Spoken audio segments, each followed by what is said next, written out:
Good afternoon.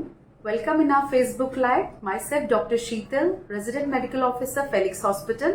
और आज हमारे Facebook Live में हमारे साथ हैं doctor Piyush Kumar Singh, senior orthopaedic surgeon, Felix Hospital, having more than 15 years of experience in this field. Welcome sir, welcome in our Facebook Live. और आज हम डॉक्टर साहब से बात करेंगे। हमारे बहुत सारे पेशेंट्स हैं जो घुटनों के दर्द के साथ बहुत परेशान हैं, तो आज हम बात करेंगे ऑस्टियोआर्थराइटिस की। सर, ये ऑस्टियोआर्थराइटिस क्या होता है? ऑस्टियोआर्थराइटिस एक डीजेनरेटिव डिजीज है। डीजेनरेटिव का मतलब जैसे हमारे नीज है, ये एक नी है, ठीक है। नी में होता क्या है कि कुशन्स होते हैं, हमारे ऊपर कुशन है और नीचे कुशन है।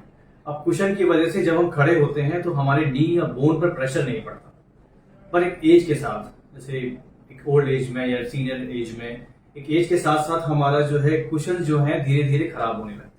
अब कुशन धीरे धीरे खराब होने की जो ग्रीसिंग कर रहे हैं कुशन, तो ग्रीसिंग जॉइंट में कम हो जाती है।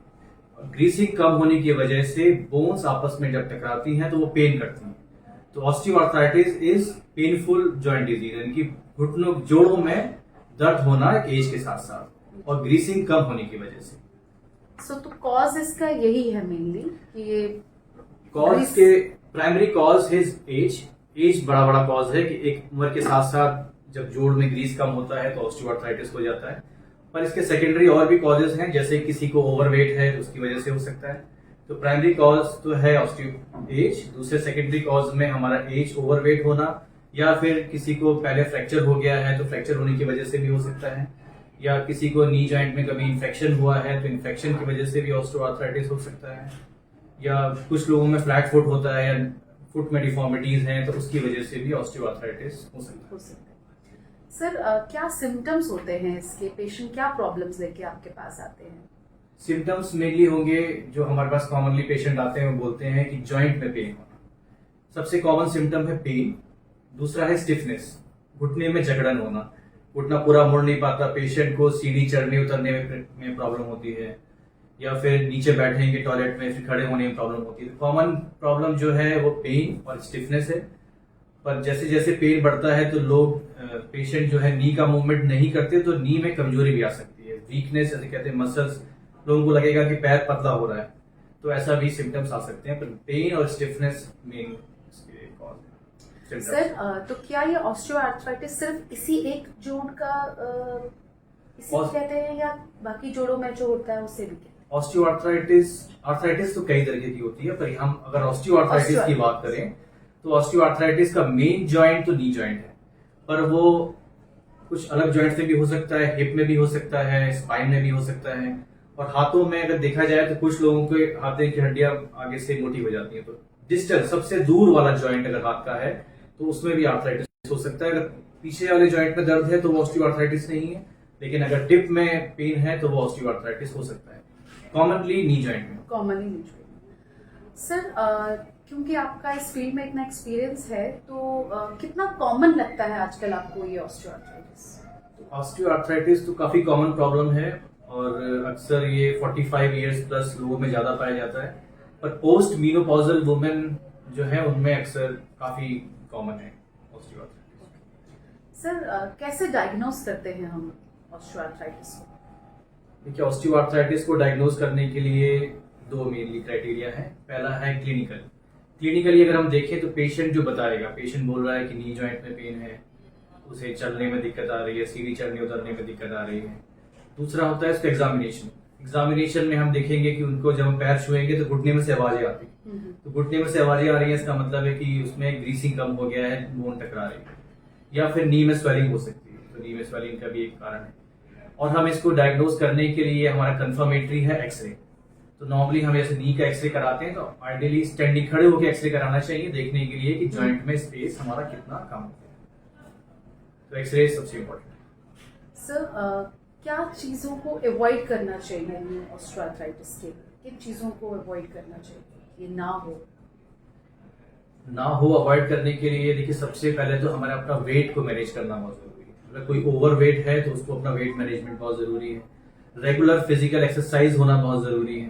अगर एक्सरसाइज करेंगे तो बोन मसल हमारी स्ट्रेंथन रहेगी और बोन पे प्रेशर नहीं पड़ेगा। तो दो इंपॉर्टेंट चीज जो अवॉइड कर सकते हैं वो हमारे वेट थोड़ा सा अपना नॉर्मल रखना है और एक्सरसाइज रेगुलर करनी है। सर, तो यही चीजें इनके रिस्क फैक्टर्स में भी आएंगी या कुछ आप और इसमें ऐड करना चाहेंगे? यही रिस्क फैक्टर है। कोई ऐसे किसी को फ्रैक्चर हो गया है, डायबिटीज है, तो उसको भी ज्यादा आर्थराइटिस होने की चांसेस है। सर, इसका ट्रीटमेंट क्या रहेगा ऑस्टियोआर्थराइटिस? ट्रीटमेंट के लिए देखिए, सबसे इम्पोर्टेंट तो है हमारा लाइफ स्टाइल मॉडिफिकेशंस। अगर सबसे पहले हमें लाइफ स्टाइल चेंज करना बहुत जरूरी है। अगर हर पेशेंट को या हर आदमी को एक एज के बाद रेगुलर एक्सरसाइज करना बहुत जरूरी है। अगर आप डेली नहीं कर पा रहे हैं तो थ्राइस अ वीक कर लें, ऑल्टरनेट डेज कर लें, ठीक है। तो रेगुलर एक्सरसाइज और साइकिलिंग करें, वॉकिंग करें और वेट रिडक्शन करें, तो ये सबसे इम्पोर्टेंट है। सर, इसके अलावा ट्रीटमेंट बहुत सारे हैं। पहले फिजिकल ट्रीटमेंट है। अगर किसी को हो गया है और ये स्टेजेस भी देखनी पड़ती हैं हमें कि माइल्ड, मॉडरेट की सीवियर नहीं, जैसे हम इस मॉडल में देखें तो हमारे नी के बीच में जो गैप है वो दोनों तरफ बराबर रहना चाहिए। पर जब भी ये नॉर्मल नी है, जब भी हमारा आर्थराइटिस स्टार्ट होता है तो हमारा नी में एक तरफ जॉइंट स्पेस कम होने लगता है। तो पहले एक तरफ कम होगा, धीरे धीरे जैसे ही आर्थराइटिस बढ़ेगी तो हमारे जॉइंट में दोनों तरफ ही पूरा जॉइंट ही खराब होने लगेगा। तो हमें ये भी देखना है कि पेशेंट की किस स्टेज में है, तो उसके स्टेज के हिसाब से हमारा ट्रीटमेंट भी वेरी करता है। जितना हम जल्दी हम डायग्नोज करेंगे कि पेशेंट को ऑस्टियोआर्थराइटिस है, उतना ही उसका इफेक्ट ट्रीटमेंट का अच्छा आएगा। ट्रीटमेंट में हमारी एंटी इन्फ्लेमेटरी मेडिसिन होती हैं। जब कभी पेन ज्यादा है तो एंटी इन्फ्लेमेटरी कुछ टाइम के लिए दे सकते हैं, पर मेनली इसका ट्रीटमेंट है, इसके सप्लीमेंट्स आते हैं, ग्रीसिंग की मेडिसिन आती हैं आजकल बहुत अच्छी अच्छी। हर पेशेंट के लिए वो हमें देखना पड़ता है कि किसको क्या सूट करेगा। तो मेडिसिन है, एंटी इन्फ्लेमेटरी ग्रीसिंग की मेडिसिन है, इसमें इंजेक्शन भी आते हैं। कुछ लोगों को इंजेक्शन देने से फायदा होता है।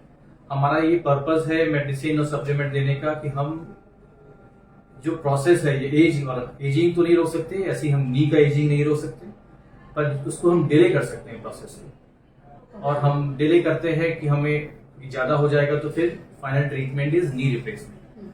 तो अगर किसी को नी रिप्लेसमेंट अवॉइड करना है तो फिर हमें सारी स्टेज और ट्रीटमेंट से जाना चाहिए, otherwise final treatment is knee replacement. Sir, तो नी रिप्लेसमेंट किस एज पे नी रिप्लेसमेंट आप एडवाइजेबल समझते हैं? नी रिप्लेसमेंट का एज से कोई डायरेक्ट रिलेशन तो नहीं है। नी रिप्लेसमेंट डिपेंड करता है कि आपका किस स्टेज में आपकी आर्थराइटिस है और आपने क्या क्या ट्रीटमेंट लिया है और आप अपना नॉर्मल एक्टिविटीज और डेली लिविंग कर पा रहे हैं या नहीं कर पा रहे हैं। तो अगर आपको इतना पेन है कि आप अपना नॉर्मल लाइफ नहीं जी पा रहे, पेनफुल लाइफ है, पेनफुल जॉइंट है, तो फिर उस स्टेज में नी रिप्लेसमेंट कराना चाहिए। और आपको कितनी डिफॉर्मिटीज है, डिफॉर्मिटी पे भी डिपेंड करता है। अगर आपको डिफॉर्मिटीज ज्यादा है और वो तो डिफॉर्मिटीज तो हमारी मेडिसिन से ठीक नहीं होंगी, तो ऐसी स्टेज में हमको नी रिप्लेसमेंट। सर, तो क्या ये फिजिकल एक्टिविटी ऑस्टियोआर्थराइटिस में काम आती है या फिजिकल एक्टिविटी से और ज्यादा वर्स हो जाता है? फिजिकल एक्टिविटीज तो हमें करनी चाहिए, ठीक है, और इसमें फिजियोथेरेपी का भी रोल है। तो फिजिकल एक्टिविटीज जैसे मैंने पहले बताया कि साइकिलिंग, वॉकिंग रेगुलर करना चाहिए। और किसी को अगर पेन ज्यादा हो रहा है तो बीच में फिजियोथेरेपी भी करानी चाहिए। उसमें भी मसल स्ट्रेंथनिंग एक्सरसाइज हम सीखेंगे तो वो फायदा करेगी। तो होता क्या है कि किसी का वेट ज्यादा है, तो वेट ज्यादा है तो नी पे प्रेशर आएगा तो वो आर्थराइटिस बढ़ेगा, तो वो वॉक नहीं करेगा तो और वेट बढ़ेगा। तो ये साइकिल है, अगर ये साइकिल चलती रहेगी तो हमारे नी पर प्रेशर ज्यादा आएगा। तो बेटर तो ये है कि हम इस साइकिल को तोड़ें और हम अपनी फिजिकल एक्टिविटी को बढ़ाएं। नी जॉइंट पे पेन भी नहीं होगा और प्रेशर भी नहीं बढ़ेगा। तो फिजिकल एक्टिविटी करना तो फिजिकल एक्टिविटी करना। Thank you so much sir, thanks for the information. तो देखा आपने, डॉक्टर साहब ने कितने सिंपल शब्दों में हमें समझाया कि ऑस्टियोआर्थराइटिस क्या है, किस वजह से होता है, क्या सिम्टम्स होते हैं, क्या रिस्क फैक्टर्स हैं, क्या चीजें हमें नहीं करनी चाहिए। और बहुत जरूरी है कि ये इसका डायग्नोसिस करने के लिए सबसे पहले क्लिनिक में आना जरूरी है। अगर आपको ऐसी कोई प्रॉब्लम है तो प्लीज अपने ऑर्थोपेडिशियन से मिलें, उनसे मिलके अर्ली स्टेज पे, बेटर ये है कि अर्ली स्टेज पे आप उसको डायग्नोज करवाएं। बिकॉज जैसे डॉक्टर साहब ने बोला, अगर आप स्टार्टिंग की स्टेजेस में अपनी नी का ध्यान नहीं रखते हैं, वेट के साथ साथ, टाइम के साथ साथ, वो चीजें और ज्यादा वर्स होती जाएंगी और नी रिप्लेसमेंट पे आप आ जाएंगे। तो अगर कोई ट्रीटमेंट कंजर्वेटिवली, टाइमली हो सकता है और हम उसे लेना चाहें, हमारे पास सुविधाएं हैं, तो हमें वो लेना चाहिए, बजाय इसके कि हम उस चीज को और ज्यादा वर्स करें। इसके अलावा अगर आपके कोई क्वेश्चंस हैं, आप कुछ और पूछना चाहते हैं, तो प्लीज कमेंट बॉक्स में अपना क्वेश्चन जरूर लिखें, अपना फोन नंबर डालें। हम खुद यहाँ से आपको कॉल करके आपके क्वेश्चन का जवाब देंगे। Thank you so much.